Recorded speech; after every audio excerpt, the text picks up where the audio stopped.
Apa itu iptek?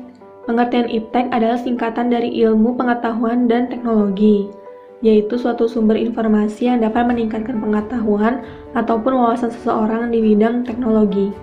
Di mana kemajuan iptek yang telah dicapai saat ini memberikan kemudahan dan kenyamanan bagi kehidupan manusia. Pengaruh positif kemajuan iptek. A. Bidang politik.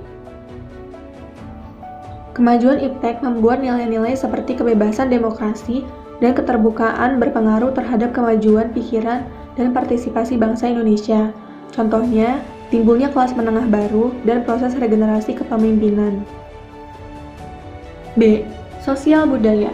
Munculnya internet dan gadget yang canggih telah mempermudah seseorang memperoleh informasi dari manapun dan kapanpun.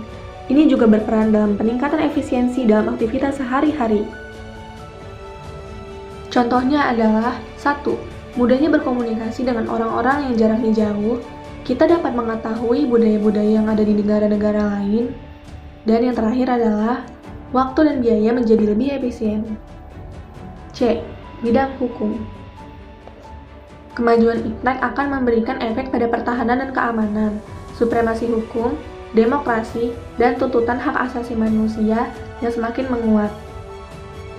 Di samping itu, tuntutan terhadap tugas-tugas penegak hukum yang lebih transparan, profesional, dan lebih bertanggung jawab juga makin menguat. Pengaruh negatif kemajuan iptek. A. Bidang politik.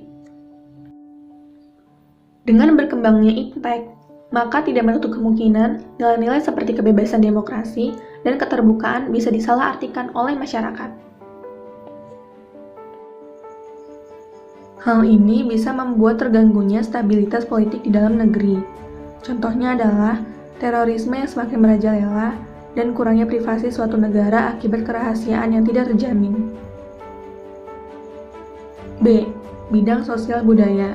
Kemajuan iptek ini dapat memunculkan sifat hedonisme maupun gaya hidup konsumtif dan individualisme. Hal ini tentu saja memicu adanya kesenjangan sosial jika seseorang tidak mampu menerima pengaruh iptek dengan baik. Contohnya adalah timbulnya kejahatan publik, manusia menjadi malas, dan kehilangan jati diri budaya yang ada di negara tersebut. C. Bidang hukum. Kemajuan iptek di bidang hukum dikhawatirkan akan memunculkan tindakan anarkis dari masyarakat yang mengganggu persatuan dan kesatuan bangsa, ketahanan, maupun stabilitas nasional. Oleh karena itu, perlu adanya solusi dalam menghadapi pengaruh iptek terhadap sebuah negara, sehingga kemajuan teknologi ini bisa dimanfaatkan untuk kepentingan orang banyak.